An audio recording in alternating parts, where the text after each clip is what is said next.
The current situation between Iran and the United States is serious.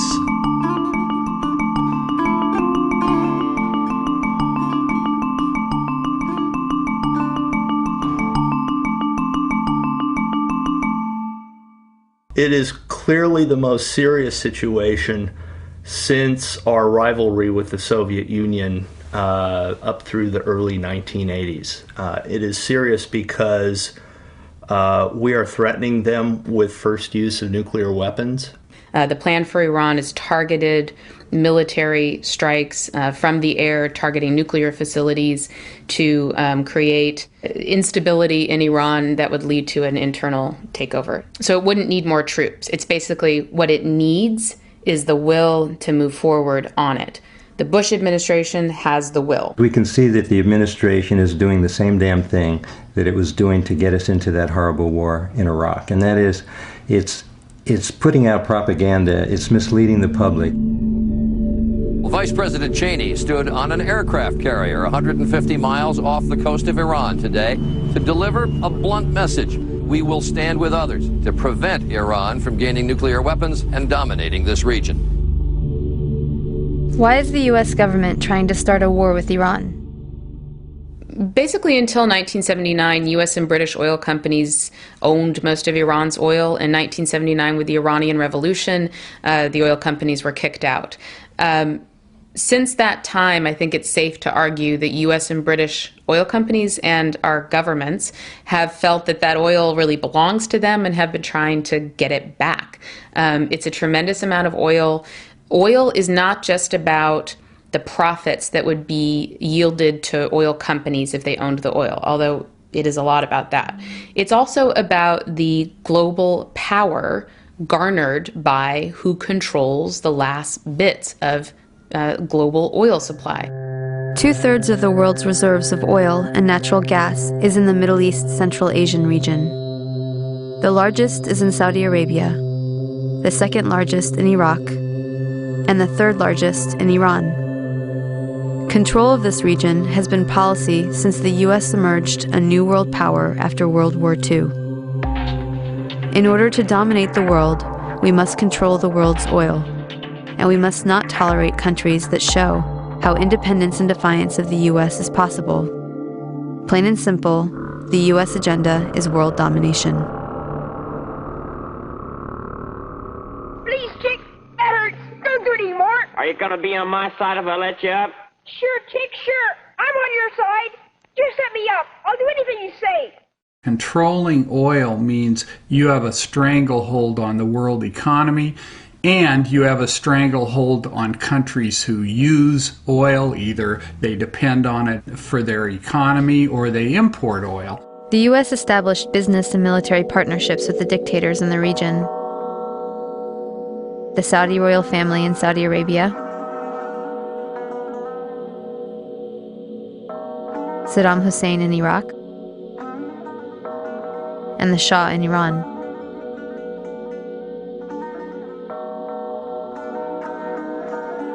The countries and their oil were under control, but with Iran and Iraq, control was lost.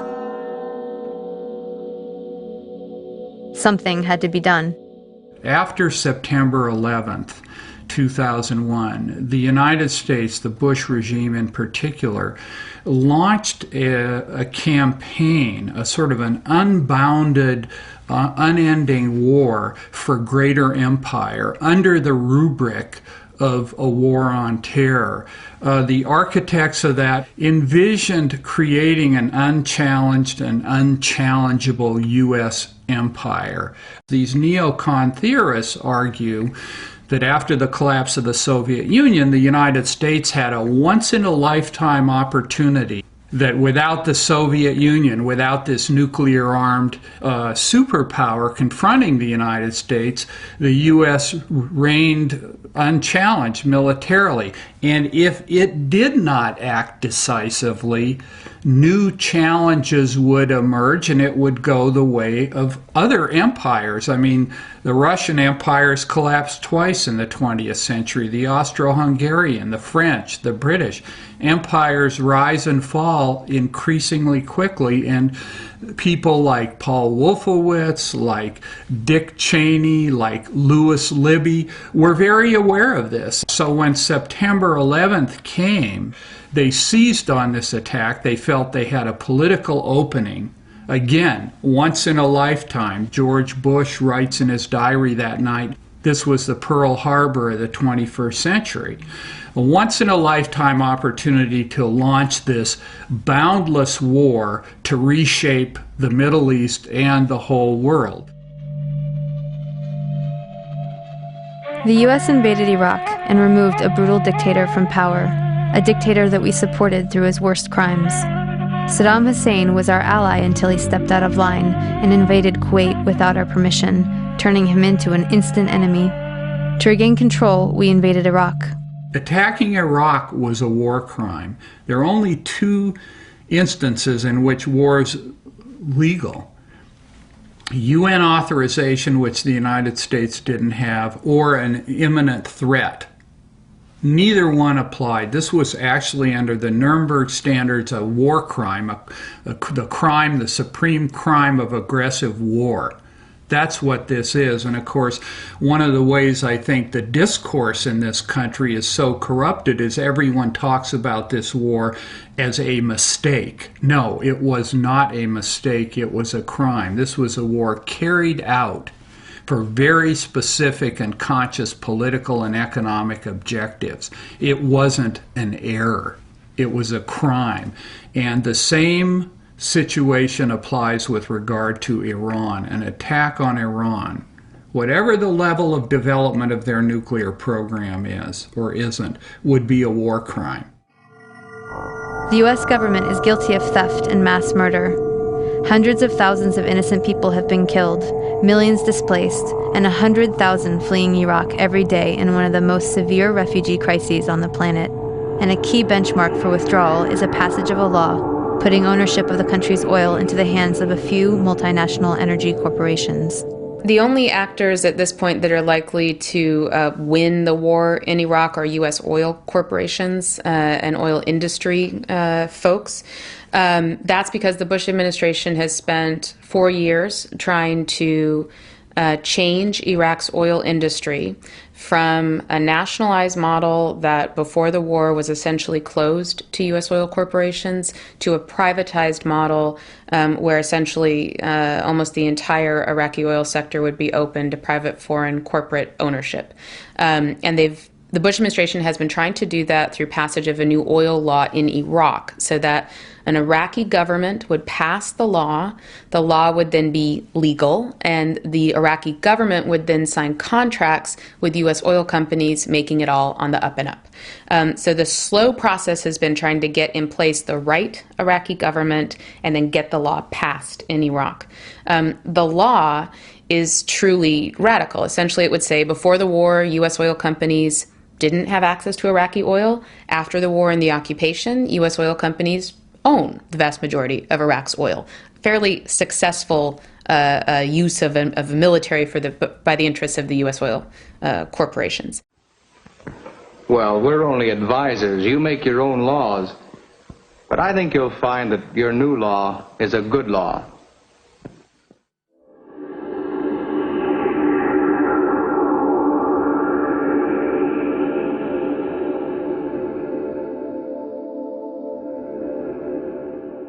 Gaining control of this Middle East Central Asian region, knocking down any obstacles, whether they be in the form of anti-U.S. movements or states such as Iraq, Iran, Syria that weren't firmly under U.S. control.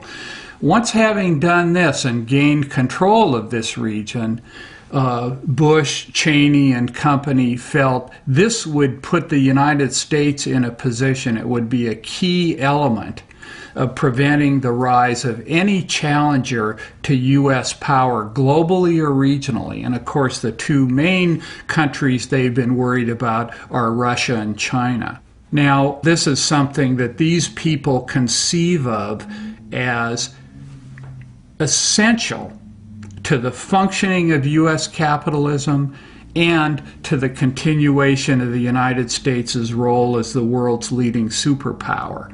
This isn't a frivolous or capricious exercise in their view. Now, of course, within the ruling class, there are plenty of people who argue they mishandled it and so on and so forth. But the core view. Now, one of the great ironies here is that the United States went into Iraq, as we all know, on the basis of very naked and blatant lies. There was no intelligence failure. They knew full well Saddam Hussein was not a grave and gathering threat and that he had been largely disarmed. But they felt that Iraq would be a good first step after Afghanistan to establish themselves in the region, and from there take on Iran, take on Syria, forcibly crush the Palestinian struggle, strengthen Israel as a regional gendarme, and so on. But the irony is that Iraq has boomeranged. Iraq has actually weakened U.S. power in the region, strengthened Iran's power, and in that way actually added to the necessity they feel to take Iran down. Now the U.S. government is building the case for another unjust war, this time with Iran. The goal once again is regime change, to reclaim Iran as a client state favorable to U.S. military and corporate interests, including non-opposition to the Israeli government. Like Iraq, we are hearing more stories about Iran supporting terrorism and more warnings not to wait for the smoking gun to be a mushroom cloud. There are some similarities and some differences, and once again the news media is failing to give us the information we need, preferring instead to act as a megaphone for our government.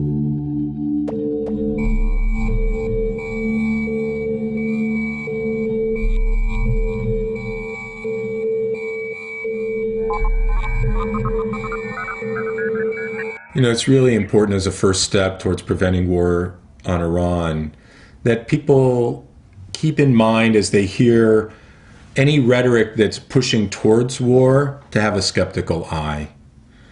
That the history of buildups to war, not just in Iraq or Iran, is rhetoric that is built on lies, the classic Vietnam Gulf of Tonkin, and just to not buy into it and be prepared for the big lie and be prepared not to believe it.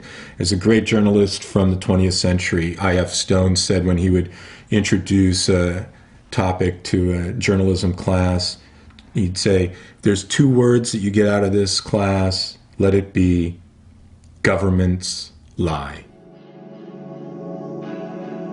Our country is presented as defending itself against a ruthless enemy, and to do this, we must hide any history that shows what we did to start the fight and how we escalated it until we could appear justified striking back with a crushing blow. Iran is a perfect example, and a war on Iran would amount to terrorism.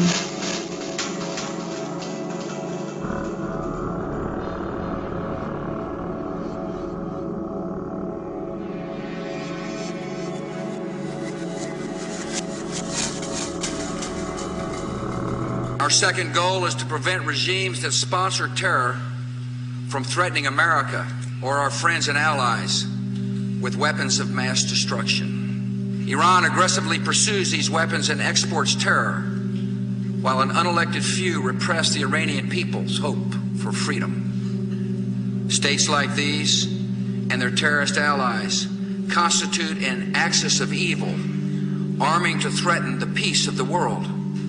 Iran is being positioned as the next front in the global war on terror. Despite the PR campaign to convince us otherwise, the U.S. government does not place a high priority on preventing terrorism. Before the recent Iraq war started, there was plenty of intelligence predicting that the war would increase terror, which happened as predicted. The thing I'm most concerned about is that all these efforts on the part of the United States government are creating an atmosphere which is enhancing terrorism all around the world. There was a study that was done called the Iraq effect, and what he discovered is that the amount of terrorism has increased sevenfold times since the United States has attacked Iraq. Terrorism all around the world, and that's gonna be one of the effects if the United States attacks Iran. The constant threat of an enemy gets hardliners the support of the population. Remember how most Americans felt on 9/11.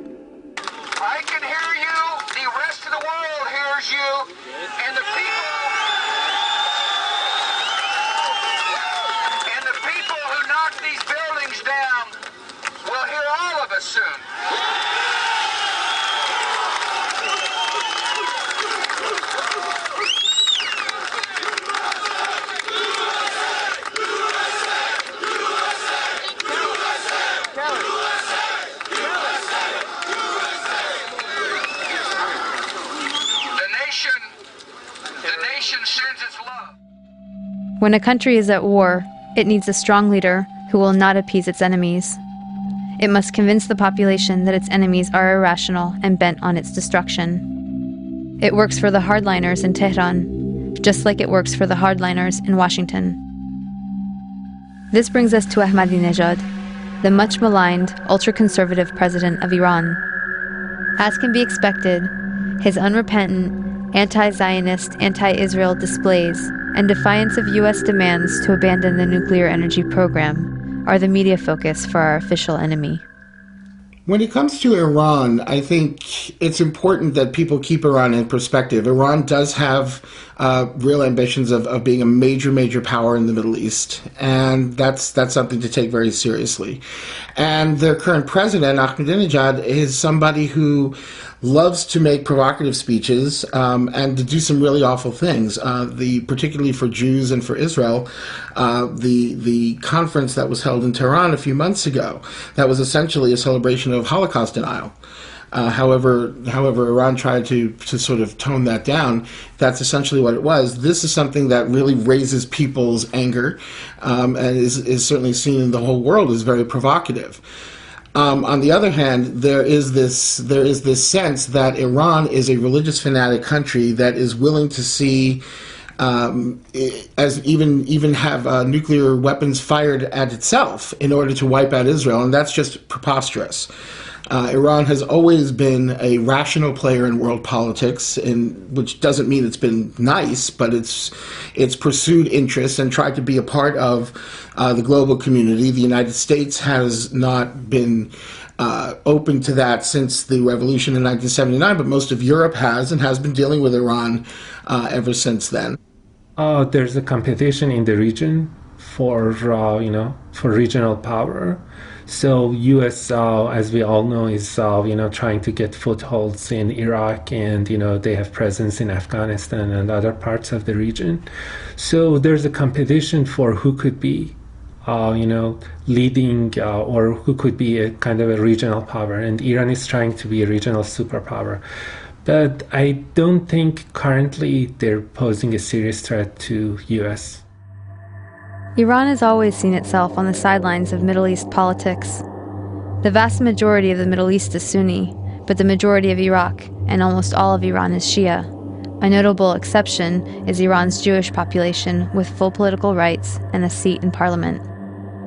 Ahmadinejad is worried about being perceived as aligned with the U.S. As absurd as it sounds from a U.S. perspective, the U.S.-backed Shia government in Iraq looks like conspiracy to others. His audience is mostly the Arab populations outside of Iran. By pandering to anti-Israel sentiment, he tries to present himself as a leader in the Muslim world. Ahmadinejad, a mirror image of Bush in many ways, is also trying to appeal to his base, Iranian fundamentalists in the military. Israel might be wiped off the map. And he stands up, he says Israel should be wiped off the map. Wiped off the map. Eliminate Israel from the face of the earth. Wiped off the map. Wipe Israel off the map. Wiped off the map. Wiped off the map. Destruction of Israel. Israel should be wiped off the map. Are we going to have to wait until there's a mushroom cloud over Jerusalem?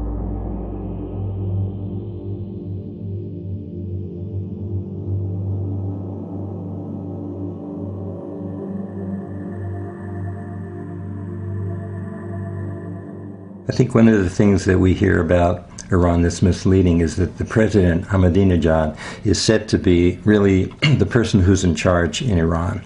And in point of fact, especially when it comes to foreign policy, it's the Ayatollah Khomeini who's really in charge. And so we get a lot of, the media tends to report when Ahmadinejad says these really crazy things like it wants to wipe Israel off the map. But what it doesn't report is when Ayatollah Khomeini says that Iran is willing to back the Saudi peace plan in the Middle East, which really is a plan to normalize relations with Israel if Israel withdraws entirely from the occupied territories in the West Bank, and Gaza, East Jerusalem. We don't hear about that. So we know that we're being set up to demonize, to think of Iran as this horrible country and really to demonize it. What must be understood is that the office of the President of Iran is not the same as the office of the President of the United States. The media should be focusing on Ahmadinejad's boss, the supreme leader, Grand Ayatollah Khamenei. He has total power over the foreign policy, over the military, and the nuclear program.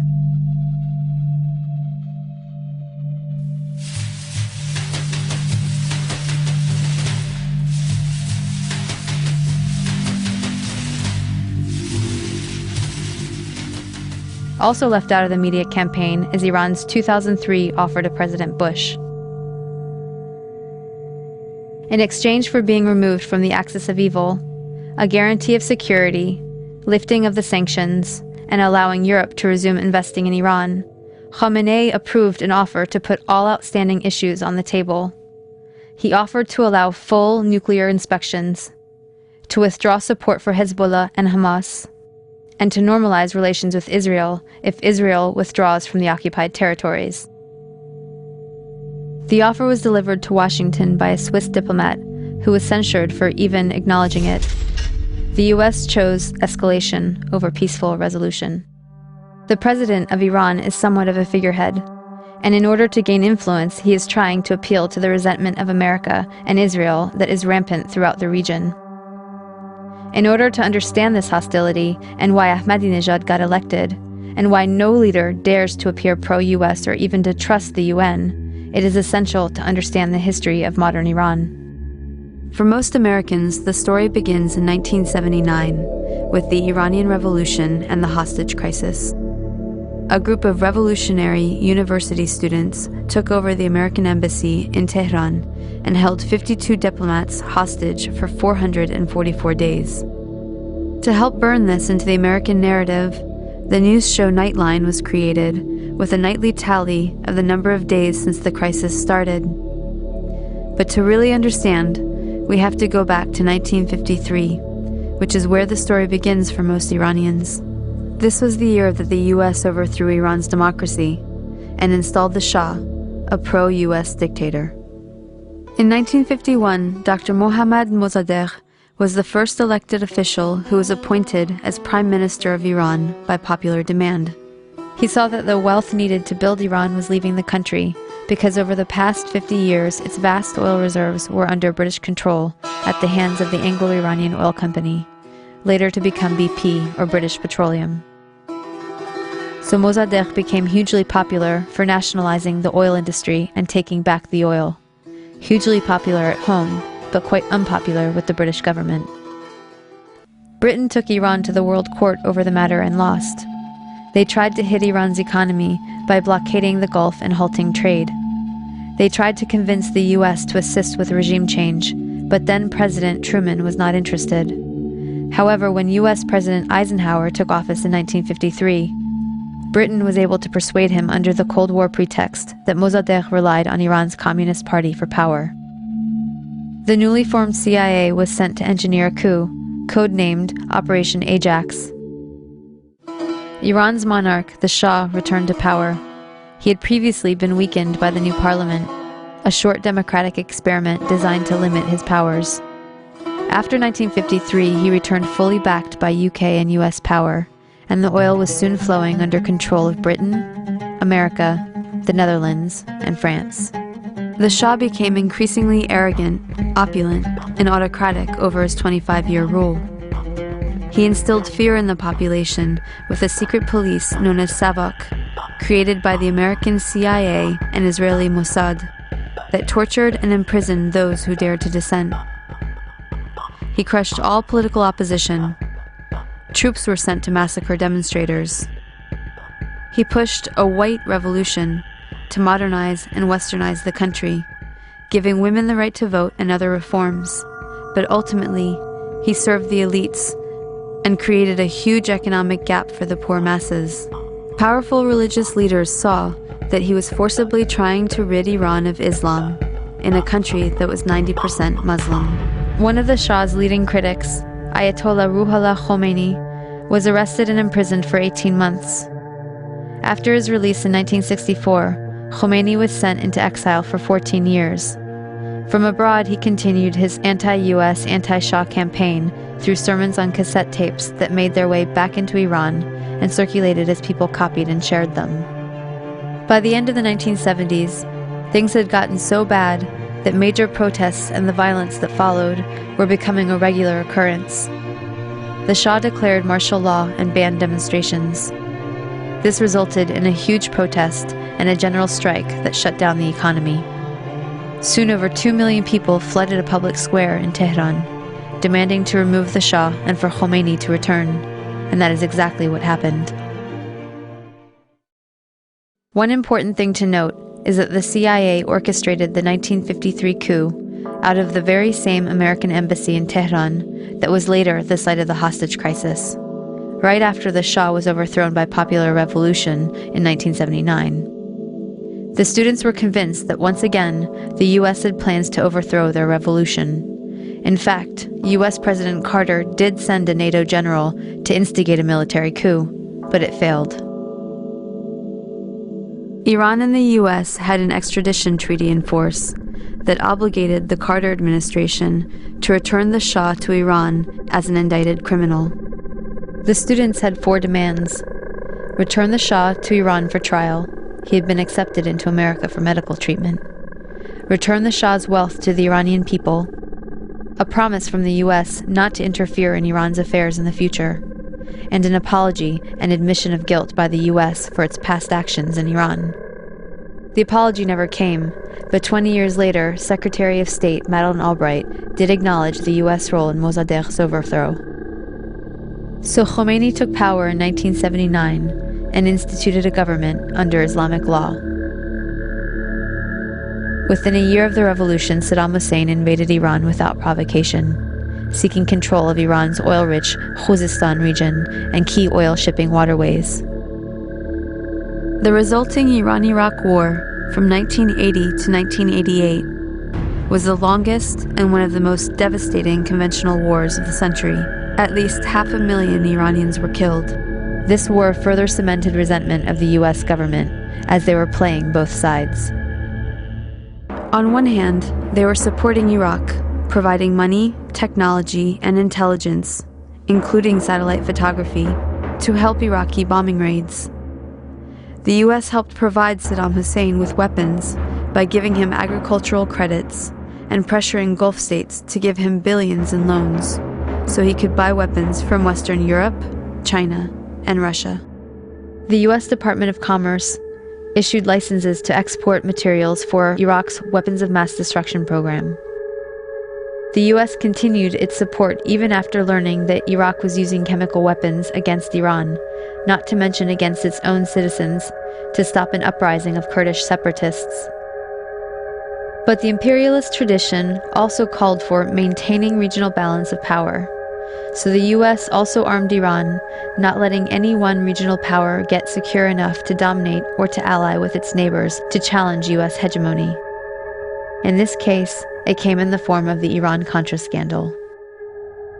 US President Reagan needed money to fund an unjustified war against Nicaragua, but was forbidden to do so by Congress. So US arms were illegally sold to Iran through Israel and South Africa, and the proceeds went to the Nicaraguan Contras. This allowed Reagan to get around Congress to support a campaign of kidnap, rape, torture, and murder for which the US was convicted by the World Court for unlawful use of force. In other words, state-sponsored international terrorism. The ruling was ignored. Khomeini died in 1989, shortly after the war ended. He promised democracy, but essentially had become the next dictator. Although he improved literacy and much-needed health care for the masses, he also imposed censorship, violently crushed political dissent, and attacked women's rights. Instead of the Savak, the people now had the Revolutionary Guard to fear. Since then, Iran has been an oppressive theocracy. Khomeini was replaced by Khamenei, who remains supreme leader to this day. Yes, I think Iranian government is dangerous. It's dangerous mainly to people living inside Iran. They've been oppressing people. The current government is kind of a dictatorship, and they've done a lot of bad things to Iranian people. Iran is an Islamic republic that suppresses women. It suppresses movements for free speech. It's an oppressive government, and it is absolutely.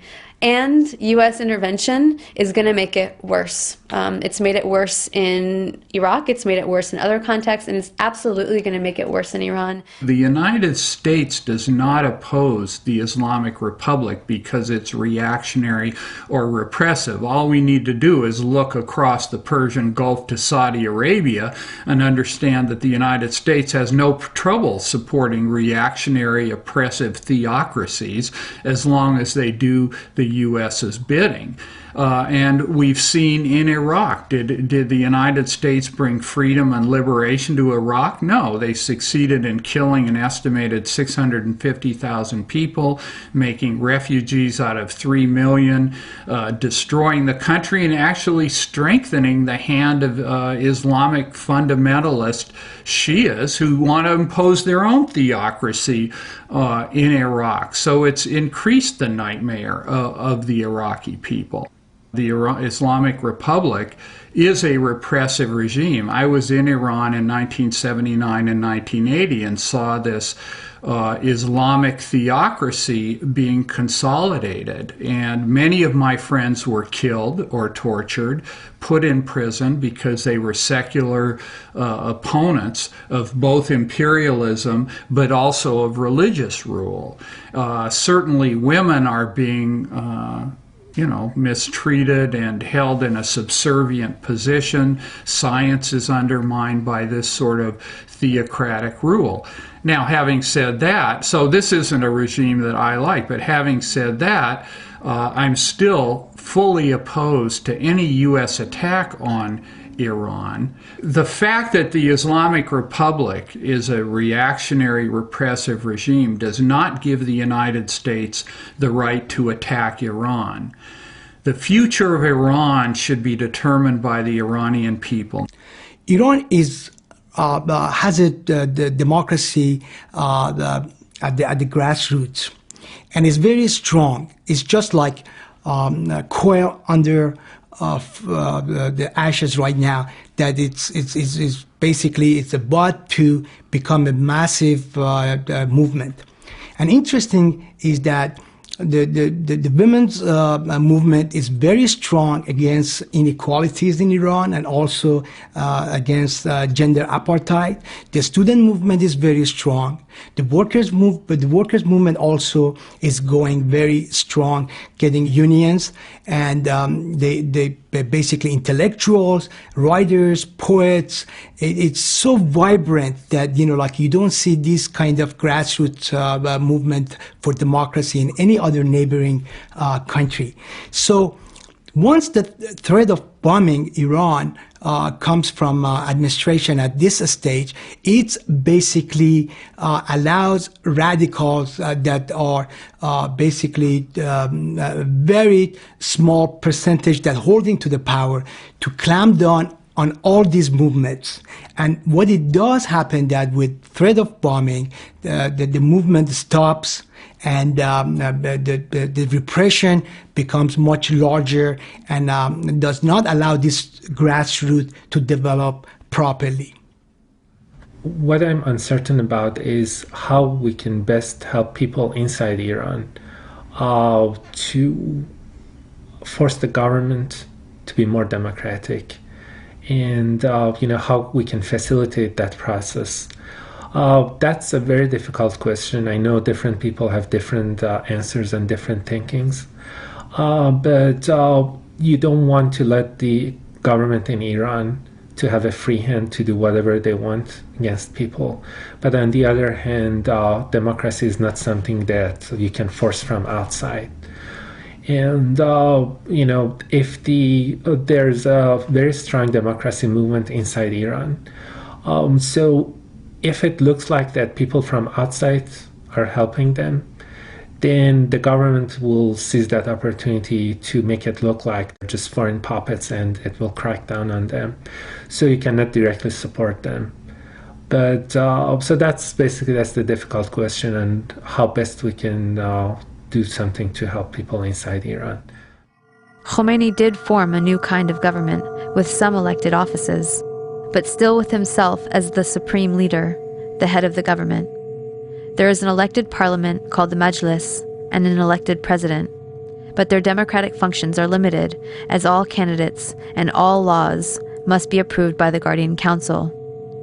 The Guardian Council has 12 members, and half are clerics appointed by the supreme leader, who has the final say on all important matters. The job of the Guardian Council is to guard the country against efforts to undermine the ideals of the revolution. They normally prevent any reformers from being elected, but the strength of the democracy movement culminated in 1997, and a reformer was elected.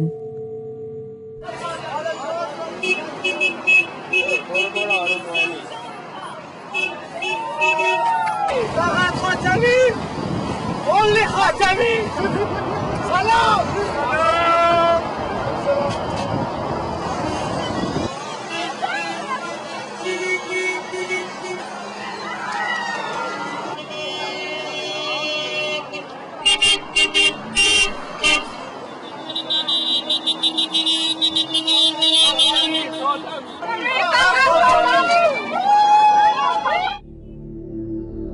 From 1997 to 2005, a reformer named Khatami was the president of Iran.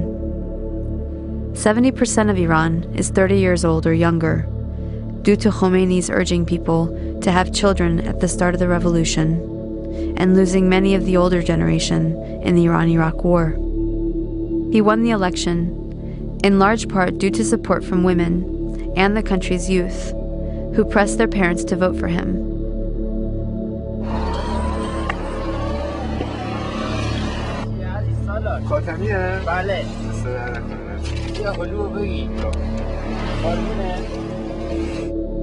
He wanted to return rights to women, and he rejected the idea that the Muslim world and the West must have a clash of civilizations, promoting instead a dialogue among civilizations. And like the US, the reformers can be undermined by more powerful interests. Khatami's reforms mostly failed, and when the conservatives used political assassinations of students and writers to destabilize the reformists, the people took to the streets in protest, and Khatami's response was silence and deference to the conservatives. His supporters began to turn against him.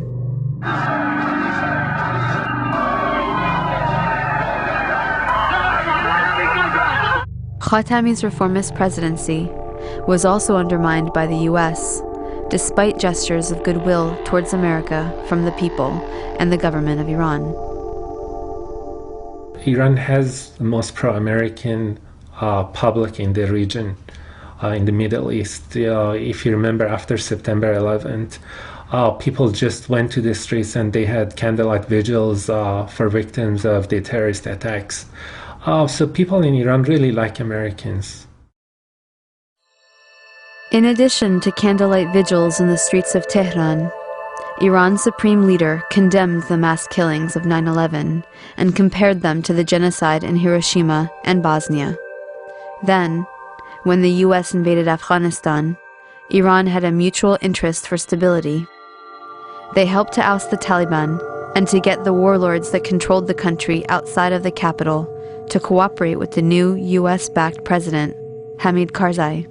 Indeed, without Iran's tacit approval, the Afghani government could not take hold. In 2002, when Bush named Iran as part of the Axis of Evil, it came as a shock to Iran.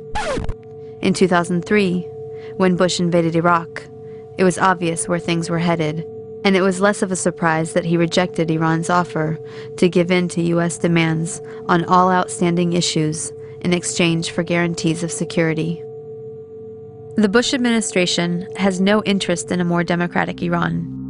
If they wanted to help Iran's democracy movement, they would have helped the reformers by accepting the offer, and they certainly wouldn't have designated Iran as part of the Axis of Evil. In 2005, enough people shifted support to the hardliners to put Ahmadinejad in office. A former mayor of Tehran, He had a reputation for being incorruptible and was the first non-cleric to win. He campaigned as a man of the people who promised economic prosperity for the poor masses. His main opponent, Rafsanjani, was a wealthy moderate cleric, and the reformers didn't dare run in elections that year. Many reformers even became anti-US. The US further helped the hardliners by getting the population to rally behind them on the nuclear energy program for peaceful civilian use, an inalienable right guaranteed to them by the Nuclear Non-Proliferation Treaty, or the NPT. The Non-Proliferation Treaty is a treaty that was signed in the late 1960s, and its aim was to curb what we call the horizontal proliferation of nuclear weapons. In other words, countries that heretofore had not had nuclear weapons power status would not themselves develop nuclear weapons. It was a bargain between the nuclear powers at the time, France, England, the United States, Russia, and China, and what we call the nuclear have-nots, that in return for them having the ability to develop civilian nuclear power, they would not use that technology and know-how to develop nuclear weapons. The nuclear weapon states themselves were pledged under Article 6 of the treaty to themselves undertake vigorous programs towards disarming their nuclear arsenal. Those nuclear weapon states have failed in their part of the bargain, and they've held on to their arsenal, setting a very terrible example for the rest of the world.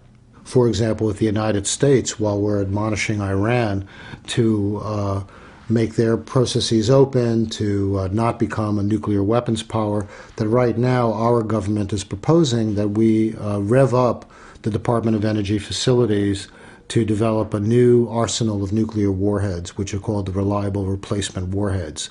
This project, which is projected to cost in the hundreds of millions of dollars, represents new nuclear weapons, and it's a shame that our government is actually taking the lead in starting a new nuclear arms race.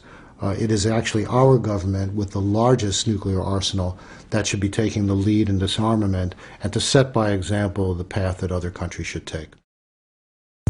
Violated its NPT obligations, continuing to develop new weapons, including those intended for use against Iran.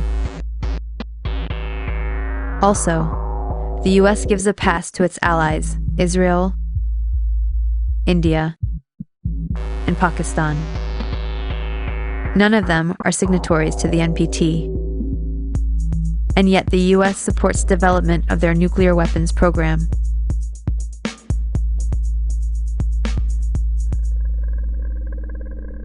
Given Iran's vast oil reserves, many question the need for them to pursue peaceful nuclear energy, but there are valid reasons, as the US must have recognized when Iran was an ally under the Shah, and the US pushed for Iran's nuclear development program, correctly arguing that oil will eventually run out. It is more profitable to export the oil, especially in the future when the price goes up. Also, even though Iran has plenty of crude oil, it lacks refineries. Sanctions has meant no major investment in the oil and gas sector, and the country still hasn't been able to recover enough to keep up with demand from the destruction of refinery capacity during the Iran-Iraq War. With its huge population growth and expanding industrialization, Iran actually relies on imports for refined oil. Then there is the matter of national prestige and pride. As a country that is a regional power, it will not give up its inalienable right under the NPT to have a nuclear program for peaceful use. How would Americans feel if our right to nuclear energy and research was taken away? We live in a world where there are a lot of pressures to compete in what I would consider the world capitalist system, pressures that in terms of the Iranian leadership and trying to jockey for world position that they look for. And part of this is what has unfortunately been the path, in my view, that other countries have taken as well, is to look for being able to potentially have status in the world and to develop a nuclear program. I don't know if that's where the Iranians are headed, but the potential is there. Lastly, Iran likely wants the option to be able to build a nuclear deterrent on short notice if needed, just like Japan and dozens of other countries. Iran placed its confidence in the UN and international community to protect it at the start of the Iran-Iraq War, when Saddam Hussein crossed the border and invaded it. But the UN stood by and did nothing, even when it became clear Hussein was using chemical weapons against the Iranian resistance. Iran understands that it must be able to protect itself. I look at the rest of the region, and I look at whether they wanted to have a nuclear weapon, which, as I understand it, they're not actually developing a nuclear weapon right now. But if they did, even though I'm against nuclear weapons, all nuclear weapons, I can understand the logic of deterrence. I see India, I see Pakistan, I see Israel, I see they're at odds with their neighbor and nearby neighbor Saudi Arabia. And then I look at North Korea barely having a bomb and delivery systems, and the United States not going at war with them. It looks like, from Iran's perspective, in my mind, that they would think that they should have a nuclear weapon. And yet, polls there show that they want to have the right to it, as any other country would have a right to nuclear energy. But it's not clear that they're developing nuclear weapons, though I would understand why they would if they were. While holding the option to develop nuclear weapons if needed, there are good reasons why Iran would hope not to have to exercise that option. The last thing it wants to do is alienate neighboring Arab countries, who might align with the US if they feel threatened by knowing Iran has nuclear weapons.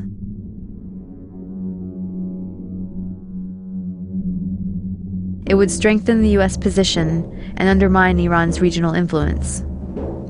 The Iranian government may not be lying when it says it has no intent to build weapons, as it has said consistently throughout the US campaign to portray this official enemy as an unreasonable, unrelenting threat to the world. Iran's supreme leader, Ayatollah Khamenei, has declared repeatedly that Iran will not attack or threaten any country.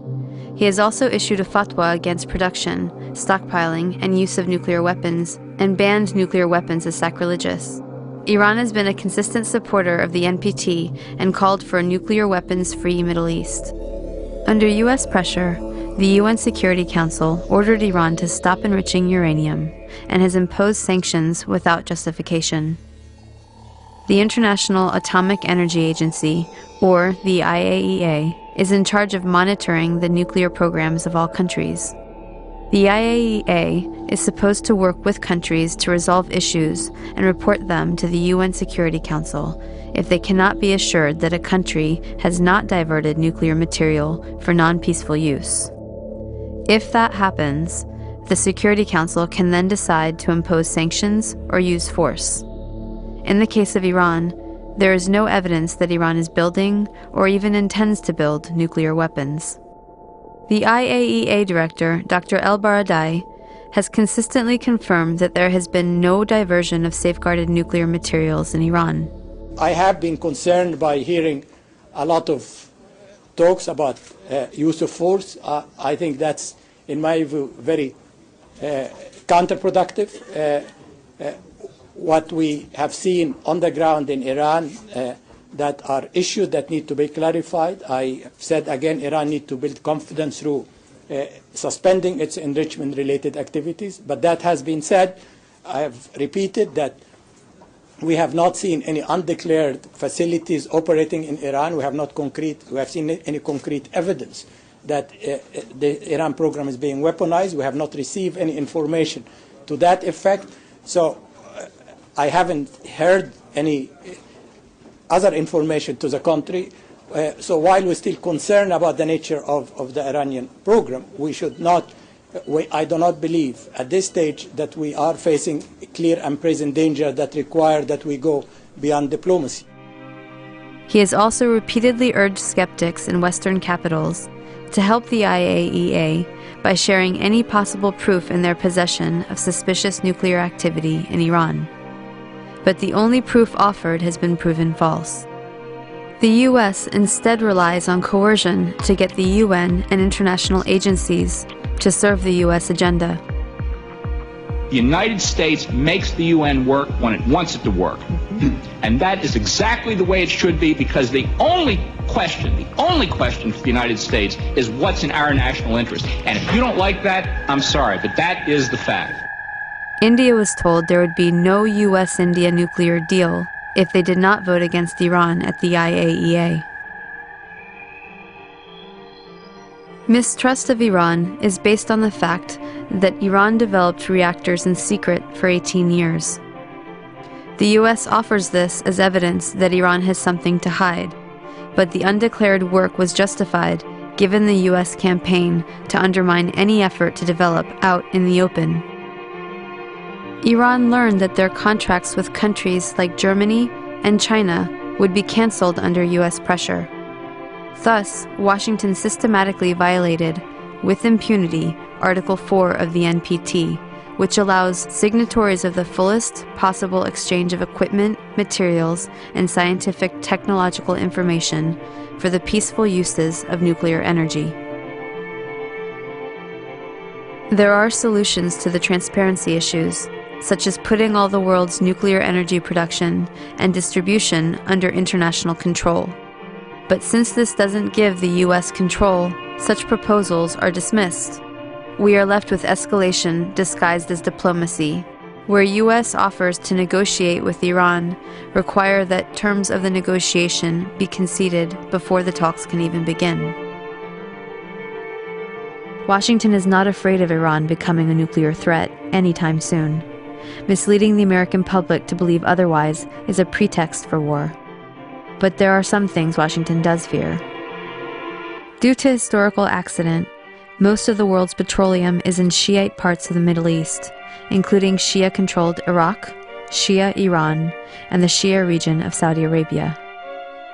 Washington's worst nightmare is the formation of an independent, loose Shiite alliance, controlling most of the world's oil, possibly even joining the Shanghai Cooperation Organization, linked to the Asian energy security grid. U.S. economic rivals China and Russia are members, and Iran is an observer. The U.S., however, is shut out.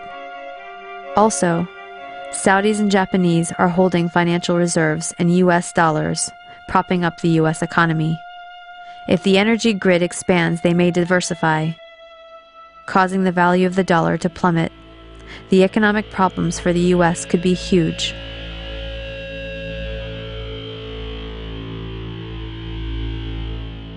There are accusations that Iran is supporting terrorism. When we're talking about questions of sponsoring terrorism, I think we have to pull back a little bit and really ask what do we mean by terrorism? If we're looking at it from the standpoint of one definition, which is armed groups targeting civilians and causing innocent people to die for whatever reason that motivates them, there are indications that indeed Iran might be providing some support to groups who would undertake those type of actions. On the other hand, many of these same groups themselves have legitimate political grievances in terms of the ongoing situation in the Middle East, in terms of the situation, for example, in Israel and Palestine, where people are deprived of their rights. So if we look historically at the issue of terrorism, it can be said in many circumstances that one person's terrorist is another person's freedom fighter. We could certainly look at the history of South Africa, for example, to see where Nelson Mandela and the members of the African National Congress were painted as terrorists, and now we recognize their contributions to freedom in their country. Compared with this issue, we also have to look at what the experience of our country has been and what we have both directly and indirectly supported, which could equally be looked at as terrorism. So we can look at the fact of the wars in Central America of the 1980s, where we backed death squads in Guatemala and El Salvador, and we backed the counter-revolution in Nicaragua, all which targeted innocent people, which propagated severe human rights abuses, including torture on many of these people. We could look also going back to Africa in terms of the United States cooperation with South Africa in suppressing the frontline regimes in Angola, Mozambique, and Guinea-Bissau, countries that at the beginning had a real chance to make real change in their countries in the post-colonial era, but because of our interest in countering Soviet power during the time of the Cold War, we backed the most ruthless mercenaries, and millions of people died. The consequences of those types of policies, which are equivalent to what the carnage wrought by terrorism, has been, for example, in Africa, countries that are awash with arms, that our country permits small arms, hundreds of thousands to flood places like Africa, where the really terrible wars in places like Sierra Leone and other countries in West Africa flourish. So again, we really have to look at the responsibility going across many different countries in this case, and in particular, since we're here in the United States, to look at the prime responsibility of our country being the strongest superpower in the world is basically dictating the course of action for much of the way the rest of the world runs. Add this to the double hypocrisy of the U.S., one for complaining about Iran interfering in Iraq,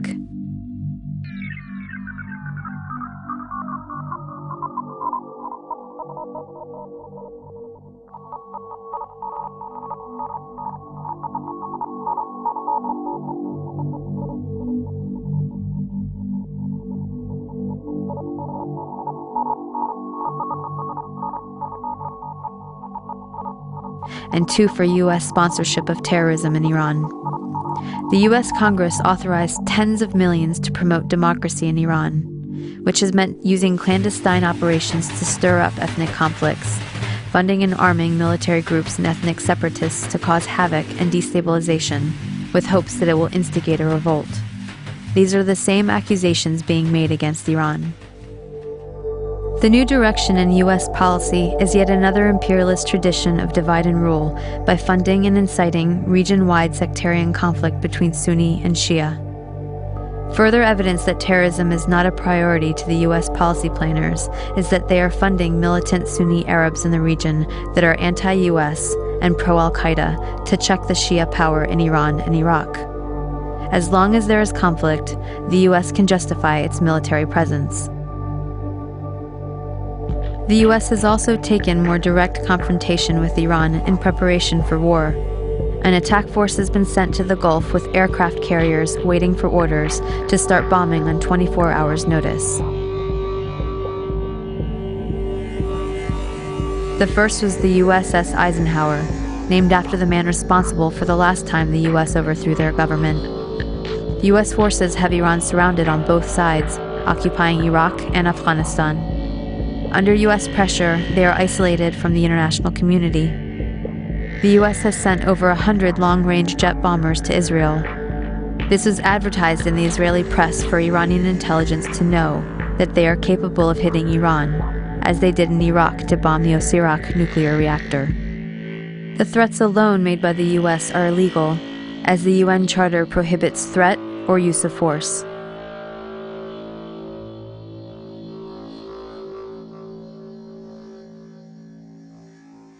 But if this war happens, it may differ from Iraq in the sense that Iraq was a planned invasion from the beginning. Iran is a game of chicken that could turn into a war. Each side thinks it has the upper hand and believes if it can hold out, it will be in a better position to negotiate, forcing the other side to back down. But neither side seems willing to back down. The U.S. is overconfident because it scared Europe onto its side and now has unified support across the board. Developing countries, especially India and Brazil, are aligned with the U.S. and will vote with it at the UN. Even Democrats at home are on board, with all the leading presidential candidates stating, "A nuclear Iran is intolerable," and "All options are on the table." There is a consensus. This is perhaps the most serious problem. There's a near consensus among the policy leaders in Washington, both Democrats and Republicans, that are encouraging the war fever with Iran. You have people like Barack Obama, who just recently said that all options are on the table with respect to Iran.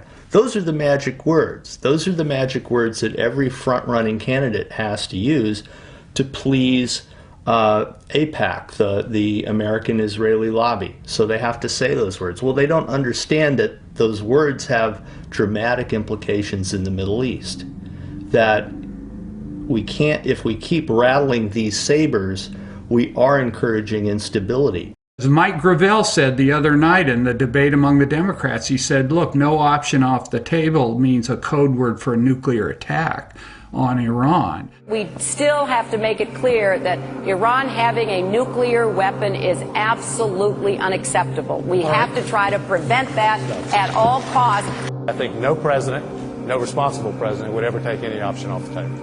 Iran is an adversary. Their pursuit of nuclear weapons poses a grave threat to us.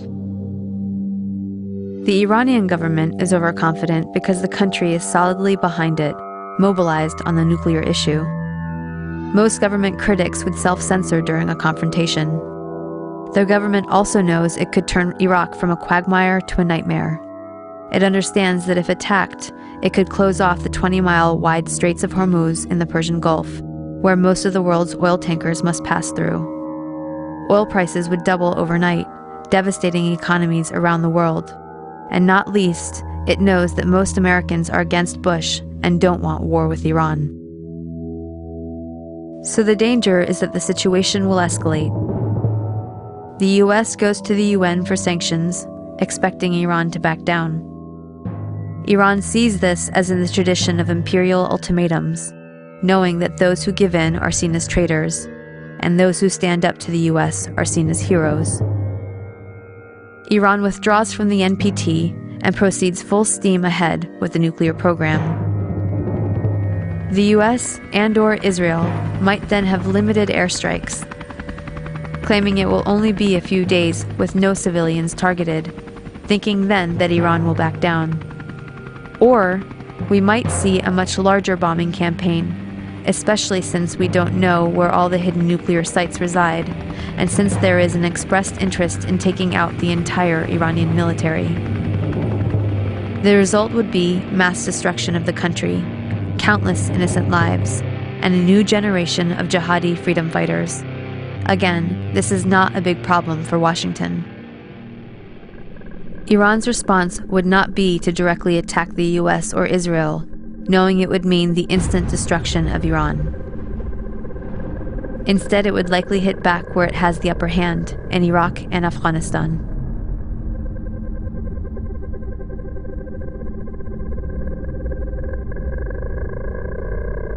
The only way to triple the number of US troops is by reinstituting the draft. So what should the US do instead of escalating war? We should not allow to become numb to the suffering of ordinary people. We should not allow killing by just blink of an eye. It's very important to lead by an example. I personally believe that the US ought to lead the entire world by an example. Resolving all global issues through persuasion, not fear. Through cooperation, not confrontation.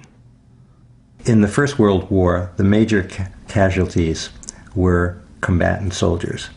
But as the wars have increased over the years, the major casualties, the major loss of life, have been non-combatants, have been civilians. And therefore, I don't think one can anymore justify wars unless it's absolutely necessary as a defense because your country's being attacked. There's a wonderful phrase by Howard Zinn, and he said, "No flag is large enough to cover the shame of innocent people killed in war." And I think that's really what we have to keep in mind. That has to be what motivates us to stop these goddamn wars.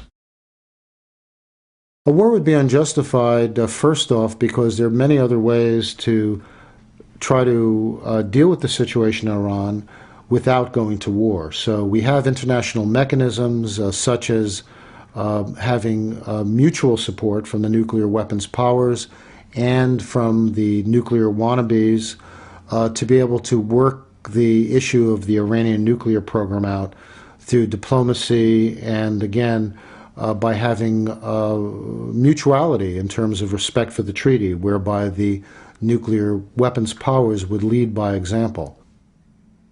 And sanctions, even, which is not diplomacy. Sanctions are an offensive act, that will not bring reduced tension. The United States, has used nuclear weapons. We are violating the Nuclear Non-Proliferation Treaty. We are violating, I think, the Anti-Ballistic Missile Treaty. We are on the verge of wiping out international law as a basis for governments in conflict not going to war.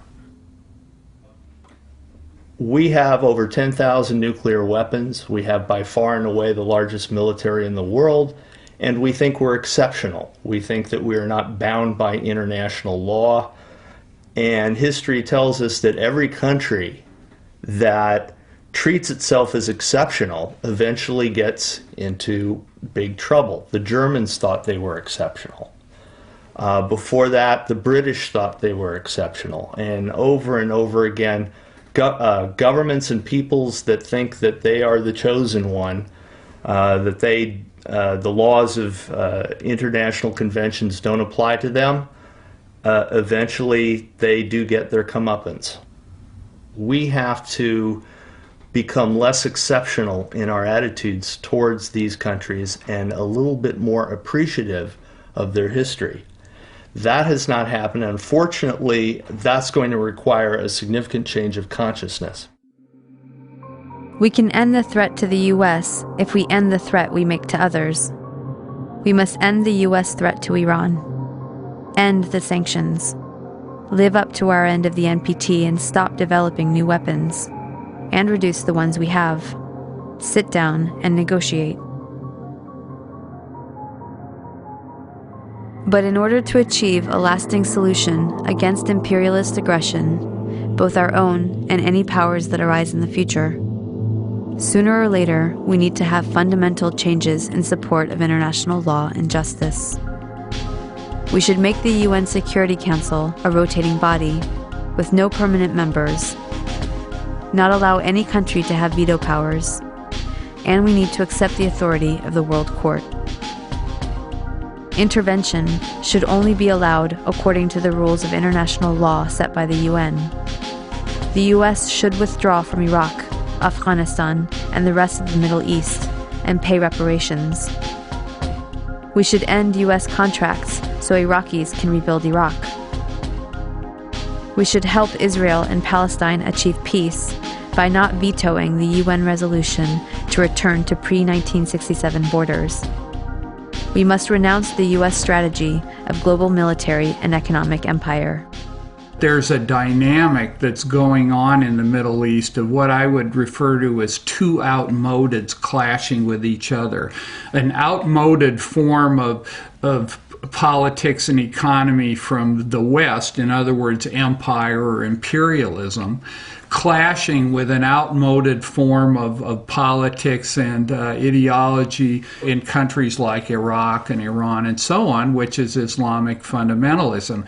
Neither one of them really offer a future to the people either in this country or in the Middle East, in my view. And yet, in their clash, they actually reinforce each other. A U.S. attack on Iran, and if Iran responded or stood up in any way, would greatly fuel this. Many millions of people, even secular people, would feel compelled to support Islamic fundamentalism simply to oppose this horror that they're seeing coming from the United States. And it's my view that we have to create a third way. I mean, one of the things I think is so important about people in this country resisting is that it sets an example for people across the world that it's possible to have an alternative to imperialism that is not simply based on religious fundamentalism. I understand that this system that we live in is riven with contradictions, that it's in motion and that it may seem all-powerful, but has very many fault lines within it. And those can erupt with very little warning.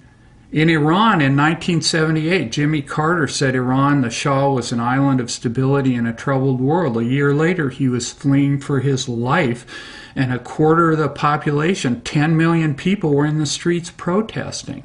This came from nowhere, but it seemed to come from nowhere, but it came from these deep fissures and fault lines, contradictions within the existing order. So it is possible for a big resistance and a revolutionary or progressive movement to come forward. So I think that creating that kind of resistance in this country, starting with driving out this Bush regime and repudiating its program, impeaching Bush and Cheney, I think would open up an enormous amount of political space for people all around the world, including in Iran. Although the current regime in Iran is undemocratic, if we truly believe in democracy, we must let the Iranian people change their own country over time. As a test of fairness, we might imagine that Iran invaded and occupied Canada and Mexico and had aircraft carriers sitting in the Caribbean. Imagine then if Iran had the power to label the US the axis of evil and cut us off from the rest of the world, and then threatened to attack us if we didn't stop generating nuclear power. What if Iran had overthrown the US government 50 years ago and installed a dictator friendly to Iranian interests, who kept it in power for 25 years? At that point, imagine that Christian fundamentalists, who currently represent about a third of the US, took power and began ruling under church law, followed by an unprovoked invasion by Canada, supported by Iran and ignored by the UN, in which it nearly destroyed the US. Would it be possible to imagine Iran as liberators? Would Iran be justified in attacking if the US government helped Christian fundamentalists in Canada to take up resistance? Would it be justified to hate and fear all Christians because of the ones that took and abused power in this context? This is not about good guys and bad guys. Both the American and Iranian governments are working against the interests of the people. But the deadly game of chicken was begun by the US, and the US has the power to end it. We should look at our current policies and actions against Iran, look at some better options, and figure out a way to change the minds of the people running our government and prevent another criminal enterprise that will cost many more lives. It has been done in the past, and if people take action, it can be done again.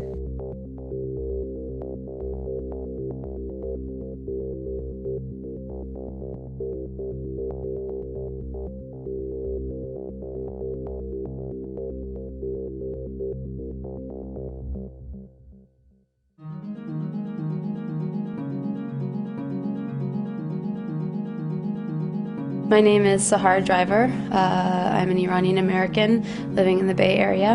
I'm in the doctoral program in a post-colonial anthropology program.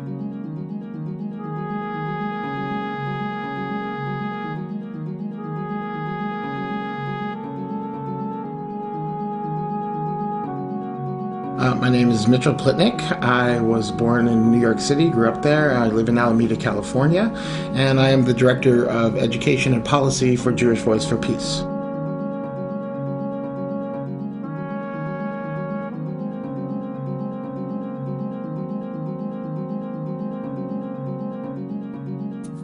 My name is Jim Haber. I'm from the San Francisco Bay Area, and I've been helping run a soup kitchen for the last 21 years, full-time for 13, providing service as well as advocacy and organizing.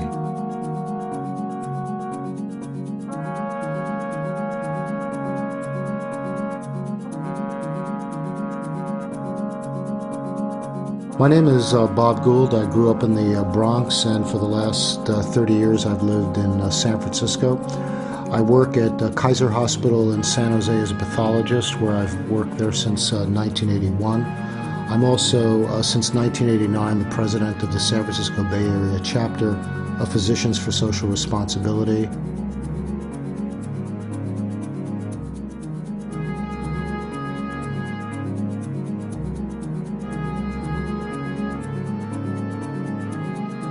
My name's Antonia Yuhas, and I live in San Francisco. I'm an activist and an author. I'm a fellow with Oil Change International, a visiting scholar with the Institute for Policy Studies, and I am the author of a book called The Bush Agenda: Invading the World One Economy at a Time.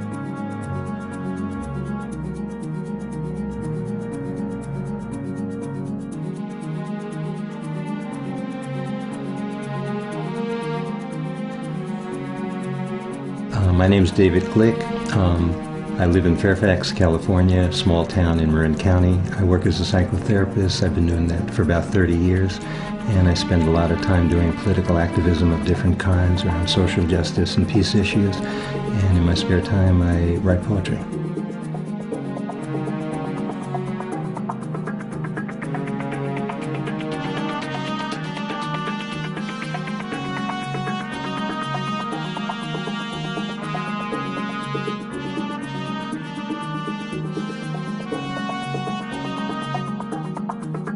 My name is Majid Barida, born in Tehran, Iran. I've been here in the United States last 35 years, and for last 28 years I've been a U.S. citizen. My profession is civil and earthquake engineering that spans over 26 years.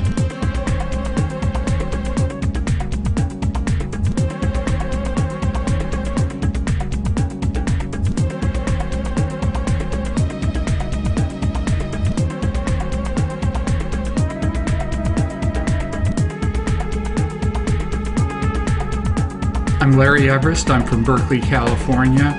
I've been covering the Middle East and Central Asia for over 25 years for Revolution newspaper and other publications, and I'm the author of Oil, Power, and Empire, Iraq, and the U.S. Global Agenda, and other books.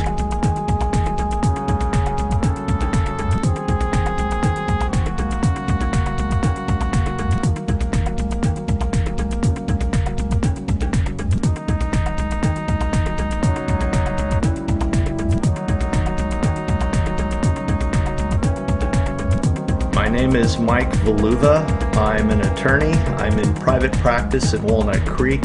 I am also counsel to the Western States Legal Foundation, which is a peace and environmental foundation based in Oakland, California.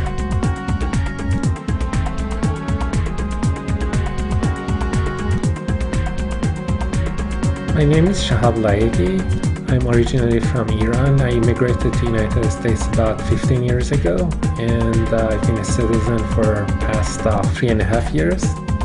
I'm an engineer. I'm a software engineer. I live in Redwood City, California. It's in the Bay Area, and that's it.